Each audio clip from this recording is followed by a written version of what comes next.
Assalamu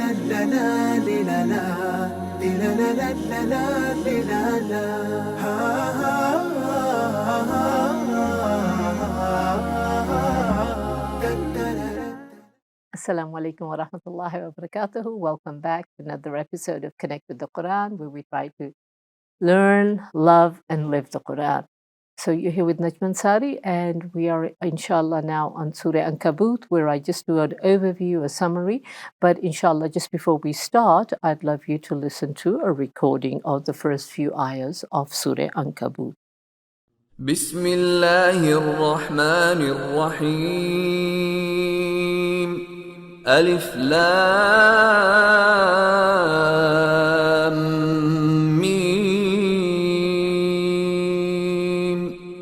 أحسب الناس أن يتركوا أن يقولوا آمنا وهم لا يفتنون ولقد فتنا الذين من قبلهم فليعلمن الله الذين صدقوا وليعلمن الكاذبين أم حسب الذين يعملون السيئات أن يسبقونا ساء ما يحكمون من كان يرجو لقاء الله فإن أجل الله لآت وهو السميع العليم. Sadaqallahu al-Azim. So that was the first 5 ayahs of Surah Ankabut. And Bismillah, Alhamdulillah, wa salatu wa salam ala Rasulillah. We usually connect the surah with the one that comes before or after. So in the surah, in the previous surah, we had in Surah Qasas mention of the Akhirah in a little bit and mention of other things what the kuffar were doing in brief. And here it sort of unpacks it a little further. So let me just give you the translation of these first few ayahs, and they're very significant. It starts with Alif Lam Mim, and then it goes on to say, do people think that they will be left alone to say that we believe and they won't be yaftahun, and that they won't be tested? And then it goes on to say, we did test those before them, and Allah will certainly know those who are true from those who are false. So this test is also a sifting. We've had that before in Surah Baqarah when we did with Dawud alayhi salam crossing the stream. Only the good ones will be able to, if they take a sipful of water, and so on. So this theme of sifting the good guys and the bad guys, or the firm, very firm in their iman, and not so firm ones. And then he goes on to say, and then we did test those before them, and certainly to test. This is ayah 3. In 4, it goes on to say, those who did practice evil, do they think, first it asked hasibta, the believers, do believers feel they won't be tested? Now it's saying to the people, those who practice sayyi'at, evil, do they think they will get the better of us? And do they think evil is their judgment? And so it's preparing us, there's a consequence to pay for your evilness. And then in 5, it goes on to say, and those whose hopes are in the meeting with Allah in the hereafter, let them strive. For the term appointed, it will come, and He hears and knows all. So the background to this was, it's a Makki surah. It's in the phase. You see, in the beginning of the phase, the Quraysh also, when you're an established system in society, you don't worry about what people in rebellion mode in say something, they're insignificant. But as the voice starts getting louder, as now the algorithms about Palestine's getting louder, suddenly they start worrying. So suddenly, first they sort of still dismiss it because your propaganda is bigger than the other person. But when that still carries steam, as long as it's just good for nothing people, or people insignificant ones that let the Muslims just rant and rave, but it makes no impact. When their own people standing up for justice hold up a cause, this is what this ayah, I'm talking about the surah, and I'm just using the allegory to what is going on in current affairs generally. So what that happens is then it gets nastier and nastier. Their come back, or they're wanting to tell you that you're crazy, or you're this or you're that, whatever was happening with Rasulullah sallallahu alaihi wasallam.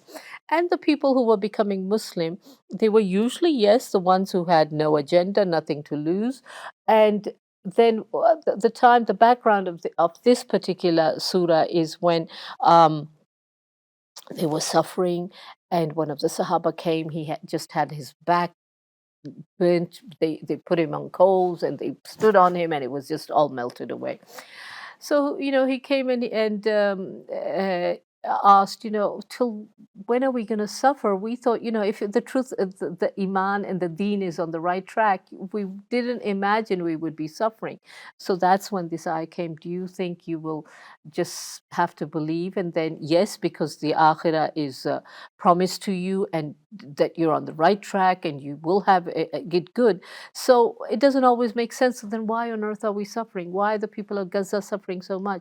And so it says, no, but you will be tested. You will be tested. And the people before you were tested also. So that's the background on those ayahs, and it goes on. But I just wanted to give you also a bit of that. This, it's addressing the Muslims that were being harassed because of their faith, especially the slaves, the young ones, and the severe trials from their masters and even from their parents, maybe. And so this did want them to ask, and so to dispel the doubt, so that they will feel encouraged. It is the scenes of the Akhirah are going to be given, and at the same time, those who are meting out all this punishment or forceful in the repression, just let them know that this is just a reprieve granted to Allah, but don't for a minute think that this is just because you're successful in the dunya, you'll be akhirah. And many of the in America, the Christian uh, dogma sort of thinks that if Allah has blessed us in the world, so we will in the akhirah. It comes up in Surah Kaf, the same thing. The guy who had the two gardens, he said, well, if Allah has blessed me here, he'll bless me in the akhirah too, if there is an akhirah, that kind of situation. So here, it's to give them solace in the immediate situation. And the beauty you'll see with the Quran is anywhere you open, wherever, it will resonate to you for your life right now. So, so there is a beginning of the idea that if you have to leave your country for the cause of the truth, you should be prepared for it as a hijrah and move on. So, and that Allah's earth is not devoid of safe havens, and nor is there any decrease in His provisions. He will show you mercy to the people who migrate in His cause and take care of their needs. And one of the beautiful things, you need to look at the concept of hijrah. Maybe that this might not be the time to go into it, but I'm just digressing. That hijrah is such a sort of pivotal action that has happened with all the Rasuls, with all the prophets, be it Musa alayhi salam and Ibrahim alayhi salam, how many times he came up and down, with Yusuf alayhi salam, where he landed, and then how he got his family into Egypt and so on. So hijrah, migrating for the cause, and one of the very first hadiths is about intentions, which says that your actions are by your intention. So if your intention is to migrate for Allah's sake and for the sake of safeguarding your deen, so be it. But if you have another agenda, financial, anything else, Allah will take care of that too. But you will be rewarded in kind. So in the previous surah, some of the oppositions of the people of the book was found here. That opposition is depicted a bit more clearly.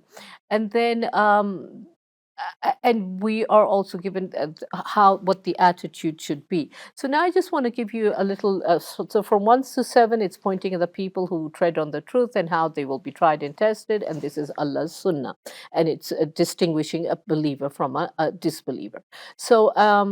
So if we are granted respite, like what's going on with Gaza, and they think that they're almighty, no, they are within Allah's grasp. So that's that. From 8 to 13, the bounds and the limits of obedience to our parents are brought up, in which they say that we have enjoined kindness to your parents. This is in Ayah 8. But don't obey them if they want you to do something against your deen. So, in basic kindness, you're always there, but if they are depriving you of saying salah and not eating halal, then there are bounds and there there are limits. Okay, and then it goes on to say that if they're demanding something that's not in keeping with our tawheed, then we will be answerable for. They'll be answerable for those, but we don't have to then follow them. 14 to 40 is the account of Nuh alayhi salam, Ibrahim alayhi salam, Lut alayhi salam, giving you examples again from history. Even Qarun, the Pharaoh, Haman, they're all touched on to mention how the introductory part of the surah is there is an akhirah. So the practice of Allah will be established. Relatives and relationships are no. You have to let go of them. The greater right that is for Allah. And those who think that they're getting away with giving trials to to Allah's people, they're going to be called to account.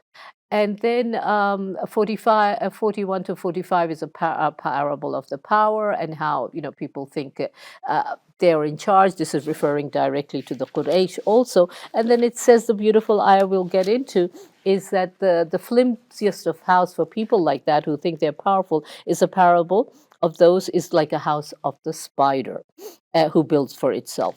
And then I think I'll need to come back. We just need to go for an ad break, and then I'll continue with just a synopsis and then get a bit more into the detail of one or two of the surah ayahs that I want to discuss and bring to the fore.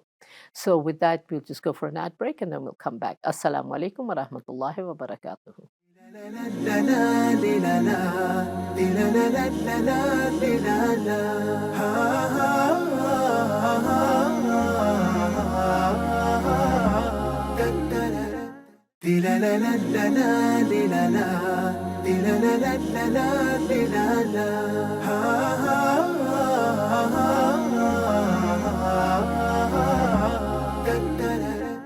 Assalamu alaikum wa rahmatullahi wa barakatuh. Welcome back. So I'd stopped where this surah takes its name from, Surah Ankabut, and it's from the passage from 48, it's from 41. The parable of those who take protectors other than Allah is that of a spider who builds itself a house, but truly the flimsiest of houses is the spider's home, if they but knew. So, look at the beautiful way Allah, the all-powerful, the almighty, what they think they are, they're, doing what they are. And no, yours is the flimsiest of home, ultimately. And so I'm just going to first go through the verses like 41 to, it was from 41 to 45, and then from 46 to, the next passage that goes together is 46 to 52, and the objections they raised about the prophethood of Rasulullah sallallahu alaihi wasallam, and how you're waiting for prophet, yet when the prophet comes, Rasulullah sallallahu alaihi wasallam, you're not happy with that. So the answers to that are given, and then in 53 to 55, those who then they also they dare you and they say, okay, if the punishment is coming, bring it on. So that is just such a, and Allah will bring it on at His own time. And then 56 to 60 is also about back to the Muslims about who are being harassed, to give them glad tidings in the next. And 60 to 61 in the closing section, the arguments that you have to be in Tawheed, and if you are enjoying something, those who are not in Tawheed, it's only because that is Allah's Sunnah. But when you show ingratitude to the favor of Allah's and become full of, pomp and glory or whatever, you are going to face the consequence. And the good news back to, because the surah started with Hasibta, do you think that you'll believe and not get it? So at the end, Allah again gives them glad tidings. So that, just in a synopsis, if you want it again, you're welcome to email me. I'll give you the synopsis of it and how. But sometimes it's nice to see these lampposts of how it's broken up, the surah. And then the beautiful thing after this parable of I'm just picking it up from there. For me, the key passages are the first one, in Ankabut, how you remember it. Don't think we, in our small domestic life or whatever crisis we have in our big life, don't think you're not going to be tested. Life is about a test. This is only a transit examination area, but the results we're going to reap in the akhirah. So that message has to be reiterated. The next little bit that I loved was in ayah 41 about the spider's home. So think when you see this pomp and glory going on, it's transitory. It's not going to last forever. The ayah then, this surah happens to go over, and a few others do go over two juz, two paras that we call them in the subcontinent, or two juz, two passages out of the 30 that we've divided the Quran into. And so as a juz changes at the start of the juz number of 21, then it starts with utlu ma uhiya ilayka min al-kitabi aqim as-salata inna salata tanha anil fahsha'i wal munkar wala dhikrullahi akbar wallahu ya'lamu ma tasna'un. And it says, so this has been sent to inspiration to thee. This is when they're doubting Rasulullah and saying, what they're doubting him basically. So it says, no, this has recite what has been sent in the book as inspiration to you, and aqimus salah. And aqimus salah, and then it says, because indeed, inna salata tanha anil fashai wal munkar wala dhikrullahi akbar. Because prayer itself does prevent you, restrain from fahsha. Fahsha is all indecency. And what does it do? Munkar and unjust injustices, bad things, wrong things. That's what the salah does for you. And the remembrance of Allah, and wala dhikrullahi akbar, and remembering Allah is the best thing. So this is what comes up in Ramadan when you have glorify Allah's name. And the beautiful thing is, you really need to, if you can memorize it, alhamdulillah, this ayah 45, because it is when we say, well, why do we pray? Why do we have to pray? So the clear answer from the Quran is, Inna salata tanha anil fashai wal munkar wala dhikrullah akbar. So salah is what keeps you from shameless deeds and from all munkar things. And then you can unpack much more detail of all those things. But this in a nutshell is like when you do, it comes in Surah Baqarah, and when you say, what is it that we are fasting for? And it says, and let me see if I can get it right, is salah. What does it do? It helps you increase your, what is it saying? It says, ya ayyuhallazina amanu kutiba alaykumus siyama. Fasting has been decreed on you. And then it goes on, kama kutiba ala alladhina min qablikum, like those to the people before. Why? Qablikum la'allakum tattaqun, so that you may be in taqwa. So know that the relationship, so when people ask, well, why are you fasting? The main aim, inshallah, is for the fasting, and hopefully we witness this as we come out of Ramadan. But so try and find these things. And also when people ask, why are we created? What's our purpose in life? And so it go back to I think it's in Surah Dariyat, I'm not sure. And it says, وَمَا خَلَقْتَ الْجِنَّ وَالْإِنسَ إِلَّا لِيَعْبُدُونَ. We did not create mankind except for worship of both the jinn and the ins. So anyway, so this is 45, I think, is a beautiful thing. And then don't dispute with the people of the book until except with means which are better. So we were just doing another of our classes, tafsir class, in which they talked about how it's only through kindness, through goodness, do you invite people to the deen. And what we got was that somebody did something bad, so it's the action that's bad, not the person that's bad. Both Umar Farooq radiallahu anhu, we had an example of him, how he invited him to goodness, and then there was another one, and when you do it with courtesy and not blast people on their face because they did something wrong, is that has more chance of them than hearing you than coming back to you, because we know it's pointless just going on when there's nobody's listening to you. So all that comes in with except with here it's talking about with people of the book, but we with our own people. So then this beautiful ayah that we have about enjoining good, maruf, and calling people away from bad things. And I'm not able to quote the verse for you right now, but anil munkar, and prevent from the good. So they said, one of these people then said, I look around, yes, people do enjoy goodness, but the manner in which they do it. So they are enjoining and recommending for maruf, for good things, to people how to do, what to do. And yet the manner in which they do it is munkar. The manner in which we do it, we blast people, we have an arrogant attitude. I think I'm here, you're down there. All those arrogance defeats the purpose of the message that you are giving. So that's just, I'm taking it from ayah 46 and about just trying to be decent with people.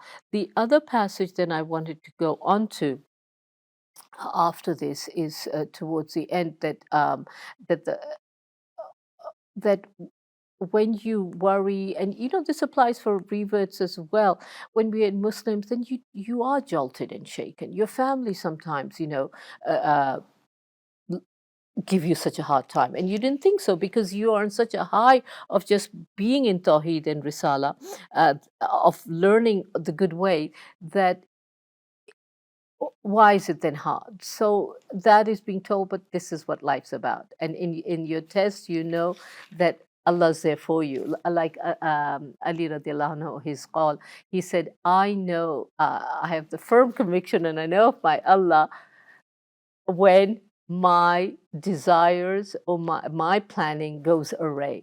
When I don't get what I want, then I don't truly know that it's Allah's in charge.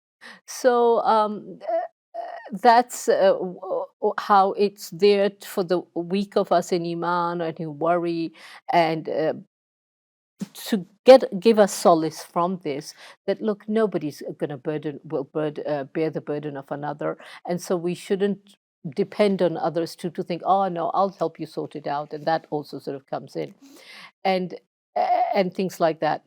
So what are the take homes for us of what we should do and how we should be in this? Is the advices for a moment is that from 45 is from salah and zikr, and then to have a better reply in akhlaq. In 46, in 56 is that be the abd of Allah alone, and for those who want to derail you, don't worry, I'll defend you, I'll protect you, because that's what was going on in the Quraysh time, is that they would say, you little, why are you believing in Allah, you've got us as support for you. And in 58 it's about about righteous deeds, and that they will earn them the heaven, and so on. And then the sabr that you should have, put your trust in Allah, tawakkul, which is we have it, we say it, I say it, and the next God forbid something else and I'll go bananas, God forbid, mazallah. And this is why you need these reminders time and again to connect with the Quran, to come back. And in 64, it's about, in ayah 64, it just tells us about how akhirah is the main aim, and that is the life, and it's not about play and amusement, and about striving and about being a muhsin as much as you can. And this time and again comes up, as it did with our tafsir thing, where we said that you want to advise, but then you advise in not. So being a Muslim, going the extra mile, being in excellence, helping whoever you can, and not sort of, no, I don't have time for this. Many people, I don't have time for this. I have my own issues. I don't have, but they say the beautiful thing, the more issues you have and the more you go out to help somebody else, your own story will get sorted as well. So that, if in a nutshell, is what Surah Ankabut was about. And I hope there's some message you can take home and connect with it. And inshallah, we will leave it at that. And I pray it's been beneficial, what has been said and heard.